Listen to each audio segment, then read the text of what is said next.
بسم اللہ الرحمن الرحیم اللہم صلی علی سیدنا و مولانا محمد وعلی آل سیدنا و اصحاب سیدنا و مولانا محمد وبارک وسلم وصلو علیہ۔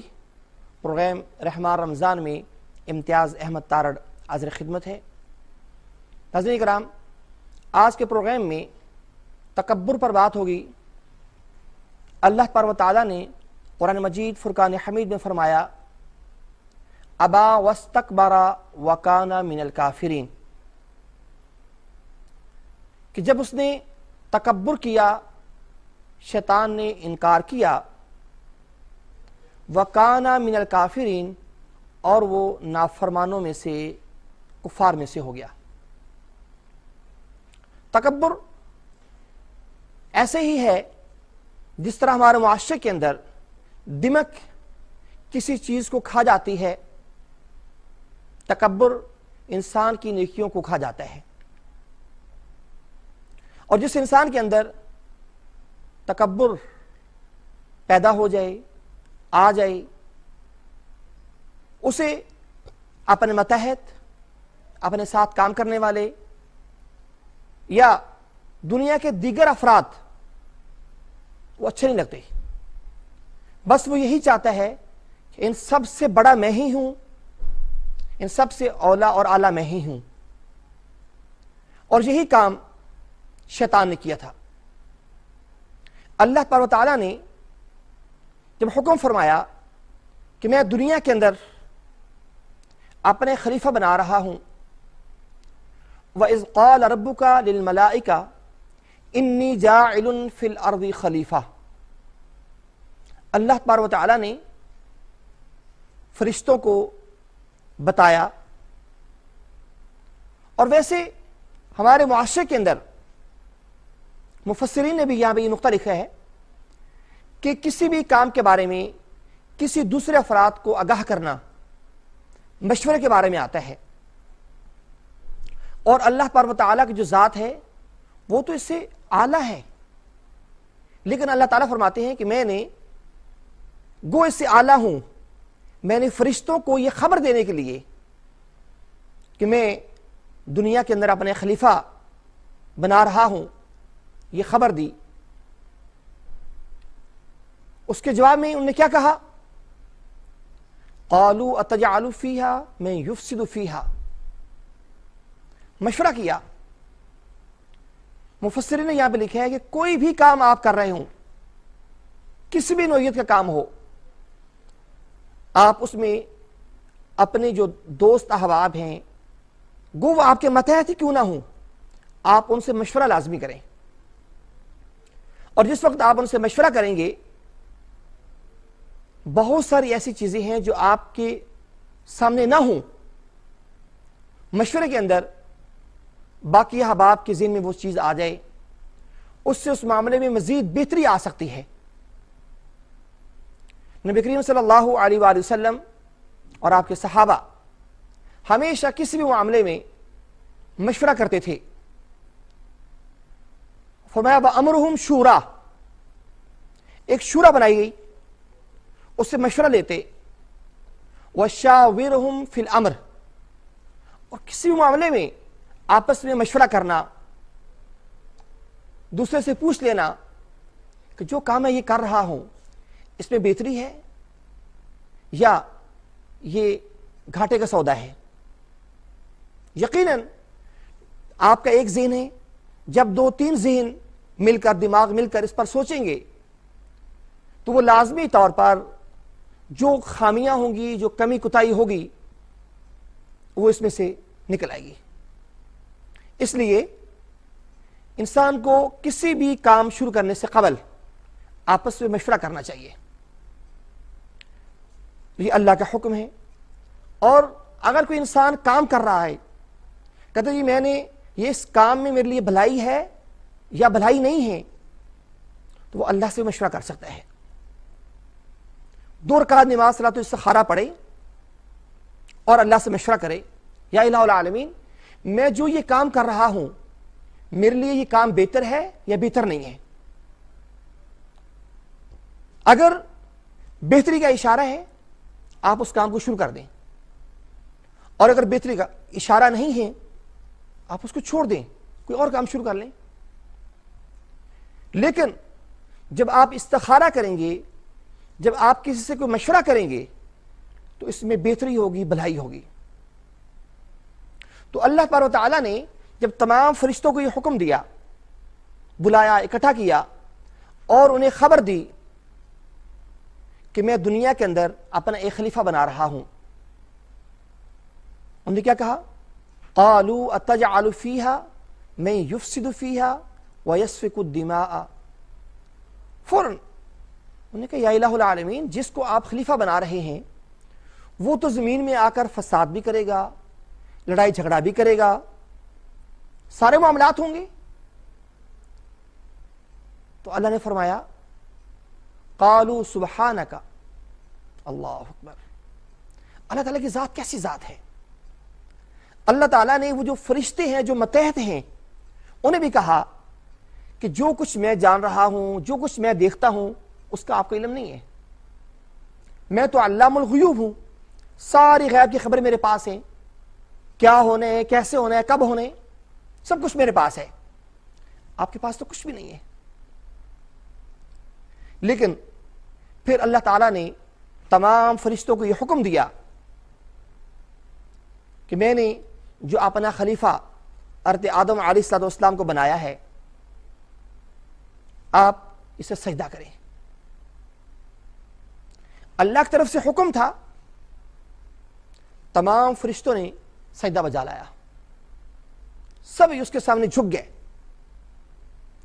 لیکن ابا واستکبرا، ایک نے انکار کر دیا. کون تھا؟ ابلیس.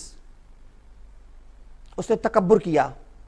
اس نے کہا میں آگ سے بنا ہوا ہوں اور یہ مٹی سے بنا ہوا ہے، آگ بلندی کی طرف جاتی ہے اور مٹی زمین پر ہے، میں اس سے اعلیٰ ہوں، افضل ہوں، میں تو سجدہ نہیں کروں گا.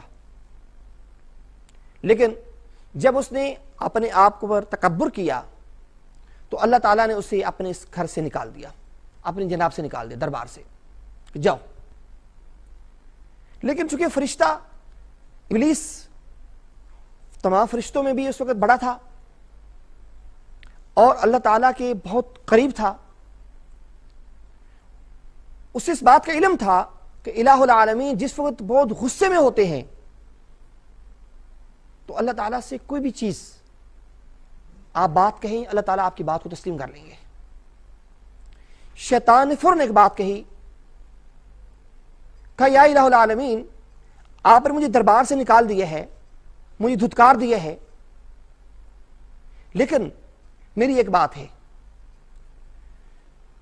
مجھے آپ قیامت تک چھوٹ دے دیں، میں آپ کے ان بندوں کو گمراہ کروں گا، انہیں میں اپنے ساتھ ملاؤں گا.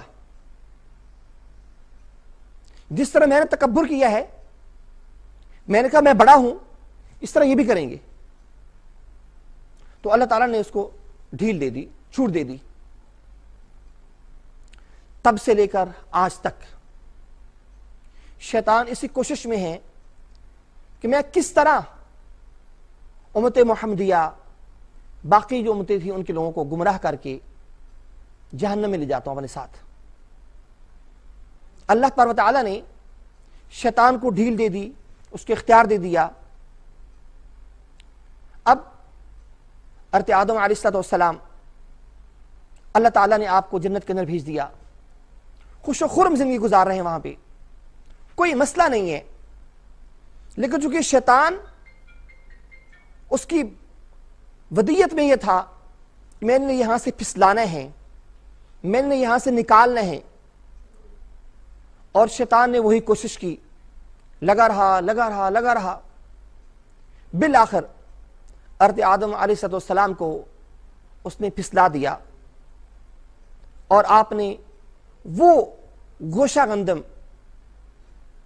وہ پھل جس سے اللہ نے کہا تھا کہ اس کو نہیں چھونا، آپ نے اسے غلطی سے کھا لیا. اور جب کھا لیا تو پھر اللہ تعالیٰ نے آپ کو جنت سے نکال دیا، زمین پر بھیج دیا.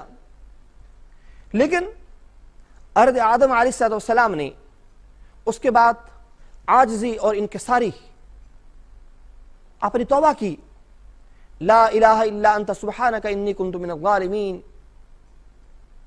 اللہ کے سامنے اپنی عاجزی انکساری پیش کر رہے ہیں، آہوزاری پیش کر رہے ہیں، دعائیں کر رہے ہیں، یا الہ العالمین مجھے معاف فرما دے، مجھ سے غلطی ہوئی۔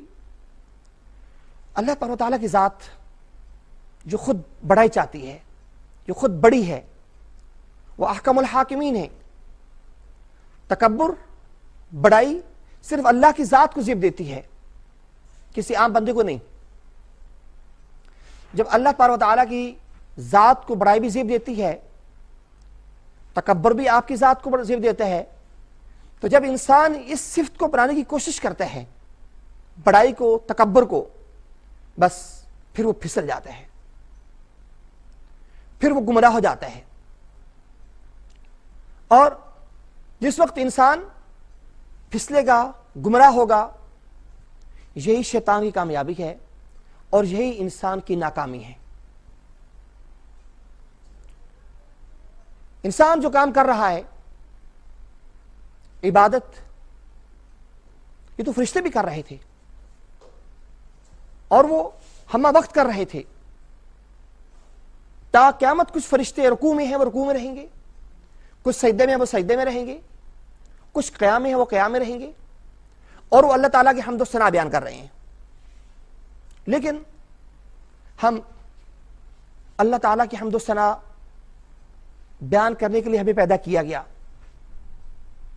اللہ تعالیٰ کی وحدانیت کا پرچار کرنے کے لیے ہمیں پیدا کیا گیا۔ ہمیں کہا گیا نماز ادا کرو، زکوٰۃ دو، ہمیں کہا گیا چھوٹوں پر شفقت کرو، بڑوں کی عزت کرو، ہمسایوں کے حقوق ہیں ان کا خیال کرو، ماں باپ کے حقوق ہیں، بیوی بچوں کے حقوق ہیں، لیکن نہیں، ہم اس پر عمل نہیں کر رہے، ہم شیطان کے راستے پہ چل رہے ہیں۔ اور جو انسان شیطان کے راستے پہ چلتا ہے، بس وہ گمراہ ہو جاتا ہے۔ جس طرح شیطان خود گمراہ ہوا، اسی طرح وہ اور لوگوں کو گمراہ کر کے اپنے ساتھ لے جانے کی کوشش میں ہوتا ہے۔ ہم سے پہلے جو بھی امتیں آئیں، سورہ بقرہ کے اندر ہی جہاں حضرت آدم علیہ السلام کا ذکر ہے، جہاں ابلیس کا ذکر ہے، جہاں تکبر کی باتیں ہو رہی ہیں، اس کے بالکل ساتھ ہی بنی اسرائیل کی قوم کا ذکر ہے۔ وہ قوم سرکشی میں بڑھ گئی تھی، ہمہ وقت سرکشی میں۔ اللہ تعالیٰ نے آسمان سے من و سلوہ دیا، لیکن من و سلوہ کو چھوڑ دیا، ترکاری کا مطالبہ کر دیا، سبزی کا مطالبہ کر دیا۔ اللہ تعالیٰ نے تمام نعمتیں دیں، لیکن نہیں، سرکشی میں لگے رہے، غرور اور تکبر میں لگے رہے، اور بالآخر ان کا انجام کیا ہوا؟ تباہی اور بربادی۔ اللہ تبارک و تعالیٰ نے سورہ بقرہ کے اندر ہی فرمایا، یا بنی اسرائیل اذکروا نعمتی التی انعمت علیکم وانی فضلتکم علی العالمین۔ یا بنی اسرائیل اذکروا نعمتی التی، کون سی نعمتیں؟ اللہ تعالیٰ نے بے شمار نعمتیں عطا کی، بے شمار نعمتیں، لیکن ان بے شمار نعمتوں کے باوجود وہ قوم سرکشی میں لگی رہی، تکبر انہوں نے اپنا لیا۔ اور جو قوم تکبر اپنا لے، جو انسان تکبر اپنا لے، جو فرد، قوم، جو بھی تکبر اپنا لے، اس کے مقدر میں، اس کی قسمت میں ہمیشہ رسوائی ہوتی ہے۔ اب اللہ تعالیٰ نے اس قوم پر اتنی نعمتیں کی، اتنی نعمتیں دی، فرعون کا مسئلہ آیا، سرکشی ہوئی، سارے معاملات ہوئے، اللہ تعالیٰ نے اور موسیٰ علیہ السلام کو حکم دیا کہ اپنے کلمہ کو لوگوں کو لے کر، اپنی قوم کو لے کر نکل جاؤ، اب یہ لوگ نکل گئے ہیں، جا رہے ہیں. فرعون کو جب علم ہوا اس نے لشکر پیچھے لگا لیا. اللہ تعالیٰ نے حضرت موسیٰ علیہ السلام کی جب پریشانی دیکھی کہ آگے دریا ہے، پیچھے فرعون کی فوج ہے، میری قوم بالکل درمیان میں ہے، تو اللہ کی طرف سے حکم یہ ہوا کہ آپ اپنا جو عصا مبارک ہے دریا پر ماریں. 7 قبائل تھے، ہر قبیلے کے لیے الگ الگ راستہ بن گیا، اور راستہ بھی ایسا کہ ایک دوسرے کو وہ دیکھ سکے بیچ میں. یہ اللہ کی طرف سے ایک رحمت ان کے اوپر نازل ہوئی، آسانی پیدا کی. اللہ تعالیٰ نے وہاں پہ ان کو نجات دے دی، نکل گئے. اور ان کی آنکھوں کے سامنے فرعون کو غرق کر دیا. لیکن جب دوسرا معاملہ آیا، اس قوم میں سے حضرت موسیٰ علیہ السلام جب اللہ سے ہم کلام ہونے کے لیے گئے کوئی طور پہاڑ پر، تو پیچھے سے اسی قوم نے آ کر بچڑا بنا کر اس کی پوجا شروع کر دی. حالانکہ وہ یہ دیکھ رہے تھے اپنی آنکھوں کے سامنے کہ فرعون کی قوم ہماری آنکھوں کے سامنے تباہ و برباد ہوئی ہے. لیکن سامری نے اور جبریل امین علیہ السلام جس گھوڑے پر تشریف لے کر آئے تھے، اور وہ گھوڑا سب سے پہلے آگے گیا، جہاں جہاں اس گھوڑے کے قدم آتے تھے سامری نے وہاں سے مٹی اٹھائی اور ایک ڈھانچہ سا بنا کر، بچڑا سا بنا کر اس میں ڈال دی. اس نے بولنا شروع کر دیا. اب اس قوم پر امتحان تھا، اور موسیٰ علیہ السلام اللہ سے ہم کلام ہونے کے لیے گئے ہیں، اور قوم نے کیا کر دیا؟ پیچھے سے بچڑے کی پوجا شروع کر دی. اب اس قوم نے اتنا تکبر کیا، اپنی آنکھوں کے سامنے سب کچھ دیکھ لیا. ایک طرف وہ یہ دیکھ رہے ہیں کہ اللہ کی طرف سے ہمیں آسمان سے منو سلوا آ رہا ہے، پھر کوئی اور پریشانی بھی نہیں ہے، اس کے باوجود سرکشی کی انہوں نے اور مطالبہ کر دیا کہ ہمیں تو سبزی چاہیے. اللہ تعالیٰ نے وہ بھی دے دی. مقصد کیا تھا؟ شاید باز آ جائیں. اللہ تعالیٰ نے ان کی آنکھوں کے سامنے فرعون کو غرق کر دیا.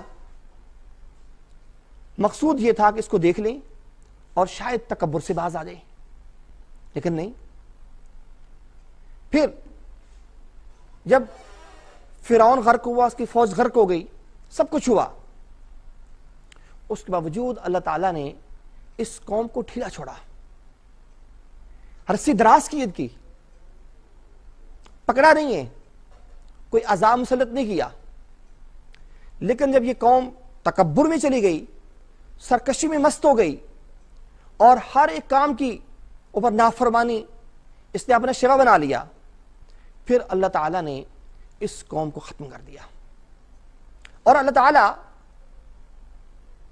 دنیا کے اندر ایک قوم جو سرکشی کر رہی ہے، تکبر کر رہی ہے، مسلسل اللہ کے احکامات کی نافرمانی کر رہی ہے، اللہ تعالیٰ اس کو ختم کر کے اس سے بہتر لوگوں کو بھی لے کر آ جاتے ہیں، تاکہ وہ لوگ آ کر میری عبادت کریں جس مقصد کے لیے آپ کو بنایا گیا.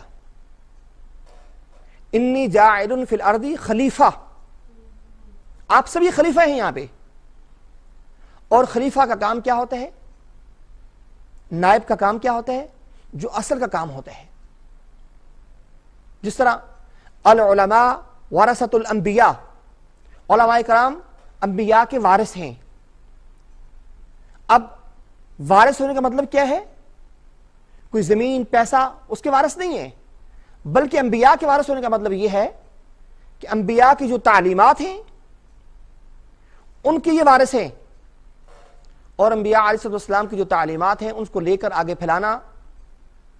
جس طرح اللہ کا حکم ہے کنتم خیر امہ اخرجت للناس تأمرون بالمعروف وتنہون عن المنکر وتؤمنون باللہ. امر بالمعروف سب سے بہترین امت ہم ہیں.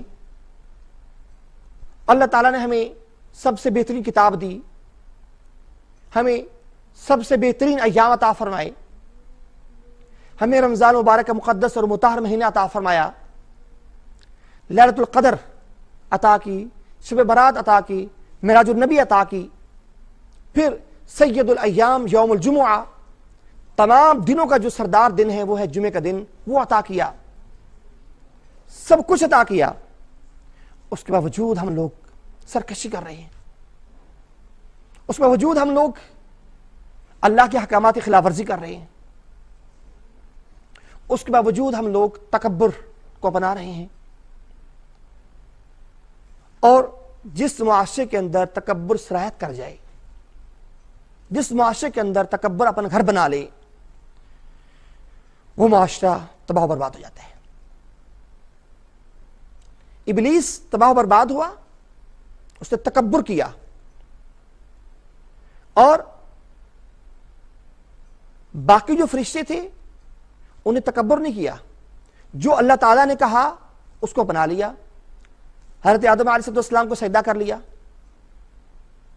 لیکن جس نے تکبر کیا وہ ہمیشہ ہمیشہ کے لیے دھتکارا گیا. ہماری دنیا کے اندر جو معاملات ہیں, کسی انسان نے بہترین لباس پہنا ہوا ہے, وہ اپنے لباس کی بنا پر تکبر کرتے ہیں. کسی نے بہترین گھڑی پہنی ہوئی ہے, اس کی بنا پر کرتا ہے. کسی کے پاس اچھی گاڑی ہے, کسی کے پاس کوئی اچھا گھر ہے, اور کسی کے پاس مال و اسباب زیادہ ہے. کوئی حکمران ہے, کوئی بادشاہ ہے, کوئی حکمران کا قریب ترین آدمی ہے, تو وہ لوگ اس حساب سے تکبر کرتے ہیں. لیکن ان اس بات کو یاد رکھنا چاہیے کہ جس چیز کو بنیاد بنا کر وہ لوگ تکبر کر رہے ہیں, وہ کس کی طرف سے دی گئی ہے؟ سر اس کا تو دیکھیں نا. اگر ان کے پاس کوئی نعمت ہے, لباس ہے, گاڑی ہے, گھر ہے, بزنس ہے, وہ کس نے دیا ہے؟ جو ذات دینے پر قادر ہے وہ ذات لینے پر بھی قادر ہے. جو ذات سب کچھ دے سکتی ہے وہ سب کچھ چھین بھی سکتی ہے. ہمیں اس چیز کو سامنے رکھنا چاہیے کہ اللہ تعالیٰ نے اگر ہمیں سب کچھ دیا ہے تو ہم سے وہ واپس بھی لے سکتا ہے. یہ دنیا کی زندگی چند دن کی زندگی ہے. اگر انسان عاجزی اور انکساری سے کام لے گا, تقوی اختیار کرے گا, متقی بنے گا, یا ایھا الناس اعبدوا ربکم الذی خلقکم والذین من قبلکم لعلکم تتقون, جب یہ کہا گیا تقوی اختیار کرو. یا ایھا الناس اعبدوا ربکم, اپنے رب کی عبادت کرو, اپنے رب کے سامنے سر جھکاؤ, عاجزی اور انکساری کا مظاہرہ کرو. اگر آپ یہ کریں گے آپ کامیاب ترین انسان ہیں. دوسروں کی ضروریات کا خیال رکھیں گے, ہمسایوں کا خیال رکھیں گے, اپنے دوست احباب کا خیال رکھیں گے, بہن بھائیوں کا خیال رکھیں گے, رشتہ داروں کا خیال رکھیں گے, اور بالخصوص وہ آپ کا عملہ آپ کے آفس میں, آپ کی فیکٹری میں, آپ کے گھر میں جو کام کرتا ہے آپ کے ماتحت, اس کے حقوق کا خیال رکھیں گے. یہ حقوق العباد ہیں. اور یاد رکھو اللہ تعالیٰ فرماتے ہیں کہ میں حقوق اللہ, جو میرے حقوق ہیں, اللہ کے حقوق ہیں, اللہ تعالیٰ وہ تو معاف فرما دیں گے, لیکن حقوق العباد معاف نہیں فرمائیں گے. اور جب حقوق العباد معاف نہیں ہوں گے پھر قیامت کے دن کیا ہوگا سامنا؟ جس بندے کا آپ نے حق دینا ہے وہ بندہ آپ کے پاس آئے گا, آپ سے اپنا حق طلب کرے گا, آپ اس کو نیکیاں دیں گے اس کے بدلے. وہاں وہ حق نہیں چلے گا, وہاں نیکیاں ہوں گی, وہاں معاملات نیکیوں کے ساتھ طے ہوں گے. اگر آپ کی نیکیاں ختم ہو گئیں اور اس انسان کا جو حق ہے وہ آپ کے اوپر باقی ہے, پھر کیا ہوگا؟ اس کے جو گناہ ہیں وہ آپ کے نام اعمال میں لکھے جائیں گے. پھر آپ اس کی بھی سزا بھگتو گے اور اپنے گناہوں کی بھی سزا بھگتو گے. اس لیے ہمیں کوشش یہ کرنی چاہیے کہ عاجزی اور انکساری کے ساتھ اپنے آپ کو رکھیں، اپنے دوست احباب کو رکھیں اور تکبر سے اجتناب کریں. حقوق العباد کا خیال رکھیں. اگر حقوق العباد آپ نے ادا کر دیے، حقوق اولاد، حقوق زوجین، ماں باپ کے حقوق، یہ وہ حقوق ہیں جن کے بارے میں ہم سے پوچھا جائے گا. لیکن اگر آپ نے تکبر سے کام لیا، انا سے کام لیا، بڑے بنے رہے، کسی بات کو خاطر میں نہ لائے، تو پھر آپ کو اس کا خمیازہ بھگتنا پڑے گا. کب؟ کل قیامت کے دن، جس دن کوئی بھی نہیں ہوگا، جس دن کوئی آپ کا رہبر رہنما، آپ کو چھوڑنے والا کوئی بھی نہیں ہوگا. سبھی مخالف آپ کے ہو جائیں گے. ماں باپ، بہن بھائی، اولاد، سب آپ کو چھوڑ کے جا چکے ہوں گے. آپ اکیلے ہوں گے اس دن. اور اگر اس دن آپ کو رب کی رحمت کے سائے کے نیچے جگہ نہ ملی، آپ پھٹکے رہے، تڑپتے رہے، اور 50,000 سال کا ایک دن ہے، 50,000 سال کا. سورج سوا نیزے پر ہوگا، زمین تانبے کی ہوگی، دم سرفسی کا عالم ہوگا. ہر ایک انسان دوسرے انسان سے منہ چھپا رہا ہوگا. اولاد اپنے والدین سے بھاگ رہی ہوگی. ان معاملات میں اگر آپ کو عرش الہی کا سایہ نہ ملا، پھر کیا ہوگا؟ ہر انسان کی کوشش ہوگی یا الہ العالمین مجھے عرش الہی کا سایہ مل جائے، لیکن اگر نہ ملا تو پھر کیا ہوگا؟ یہی دنیا جو دار العمل ہے، جس میں ہم کام کر رہے ہیں، اس میں اگر ہم اس میں کام کرتے رہے، اس کو ہم نے آخرت کے لیے ذخیرہ بنانا ہے. آخرت کے لیے ذخیرہ کیسے بنے گی؟ ہم اس کے اندر، ہر ایک انسان جو ہے نا، کسان فصل بوتا ہے، پانی دیتا ہے اس کو. مقصد کیا ہوتا ہے؟ 2 4 5 6 مہینے کے بعد، سال کے بعد فصل کو کاٹے اور اس میں سے کوئی اس کو نفع ہو. محنت اس لیے وہ کرتا ہے. تو دنیا جو ہے یہ بھی کھیتی ہے، ایک آخرتی کھیتی ہے. جو کچھ آپ یہاں پہ بوگے وہی جا کر آخرت میں کاٹو گے. یہاں پر آپ نے تقوی، حمد، شکر، اس کو بویا، آخرت میں جا کر نیکیاں ہی کاٹو گے. یہاں پہ آ کر آپ نے تکبر، جھوٹ، دغا بازی، فساد، لوگوں سے دھوکہ دہی، اگر آپ نے یہ بویا تو قیامت دن جا کر آپ گناہ ہی کاٹو گے. تو اب آپ کے اوپر ہے، ہم پر ہے، ہم نے اپنی آخرت کو کیسے بنانا ہے، ہماری آخرت کیسے ہوگی. رمضان کا مہینہ ہے، رحمت کا یہ مہینہ ہے، اور قرآن مجید میں ارشاد ہے ایاما معدودات، روزے ہم پر فرض ہے. یا ایھا الذین آمنوا کتب علیکم الصیام کما کتب علی الذین من قبلکم لعلکم تتقون.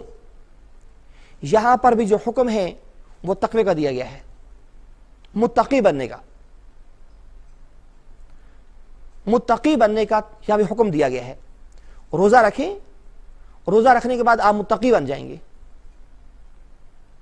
دیکھیں، روزے کا تعلق انسان کا اور اللہ کا ہے.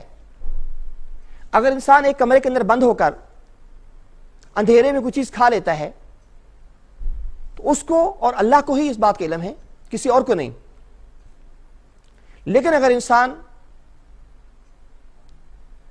کہتا ہے ہر چیز میرے پاس موجود ہے، لیکن وہ اللہ سے ڈرتا ہے، کہتا ہے کوئی بندہ نہیں دیکھ رہا، کمرے کے اندر بند ہوں، اندھیرا بھی ہے، لیکن اللہ کی ذات دیکھ رہی ہے، تو کیا ہوتا ہے؟